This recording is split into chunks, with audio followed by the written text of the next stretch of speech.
मकर astro के दर्शकों जरा ध्यान से सुनिए।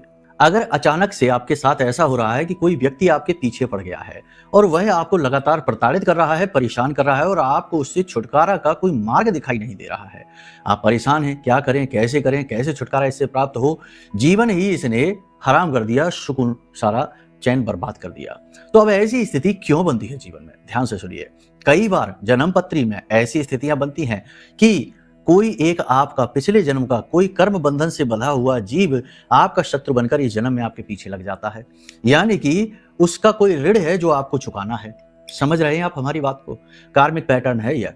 उसका ऋण है जो आपको चुकाना है, लेकिन आप समझ नहीं पा रहे, अब वह आपके पीछे पड़ा हुआ है। अब आपको उसका ऋण चुकाएं तो चुकाएं कैसे, पता तो चले कि है क्या। इसके लिए कुंडली आकलन करा लो। कुंडली आकलन कराने से बहुत सारी चीजें बाहर आ जाती हैं, पिछले जन्म के छुपे हुए रहस्य भी बाहर निकलते हैं। तो उससे भी मार्ग निकलेगा कुछ उपायों के माध्यम से। साथ ही साथ कभी कभी पाप ग्रह की जैसे राहु केतु शनि की महादशा अंतरदशा चल जाए, साढ़े साथी अढ़ैया भी चल जाए, तब भी ऐसी स्थितियां बन जाती हैं कि पिछले जन्म के ऋण जो है वो उभर कर सामने आते हैं और बहुत प्रताड़ित करते हैं। तो एक स्थिति ये हो गई जो कुंडली आकलन से स्पष्ट हो जाएगी, क्लियर हो जाएगी। अब फिलहाल में तुरंत में थोड़ी सी राहत पाने के लिए आप इस उपाय को कर लीजिए। 5 से 7 दिन इस उपाय को लगातार आपको करना है।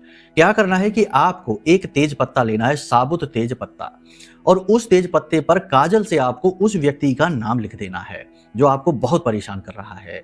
उस व्यक्ति का नाम आपको लिख देना है और नाम लिखने के बाद उसके ऊपर आपको काले रंग का धागा चारों तरफ से लपेट देना है। फिर उस पत्ते को आपको जला देना है, भस्म कर देना है, राख बना देना है और इसे आपको टॉयलेट में फ्लश कर देना है। ये इतना शक्तिशाली उपाय है कि करते ही तुरंत उस व्यक्ति की बुद्धि भ्रमित हो जाएगी। जब आप इस उपाय को कर रहे हो तो आप उस व्यक्ति का नाम लेकर मन में ये बातें भी बोलते जाएंगे। उसका नाम लीजिए और बोलेंगे, तुम अब मेरे बारे में सोचोगे भी नहीं, तुम अब मेरा पीछा करोगे भी नहीं, तुम अब मुझे परेशान करोगे भी नहीं, तुम अब मेरे पीछे लगोगे भी नहीं, तुम ऐसी कोई हरकत, कोई ऐसा कार्य नहीं करोगे जिससे मुझे कष्ट हो। इस तरीके से बोलते हुए धागे को आप लपेटते जाइए, लपेटते जाइए, लपेटते जाइए और उसके बाद जब उसका नाम पूरी तरीके से ढक जाए तो उस पत्ते को जलाकर भस्म कर दीजिए, उसे टॉयलेट में फ्लश कर दीजिए। 5 से 7 दिन इस उपाय को करेंगे, आप देखेंगे कि वह आदमी अपनी ही दुनिया में मगन हो गया, आपको भूल गया कि आप कौन है, क्या है। ठीक है, करके देखिए, फिर बताइए। जय माई की।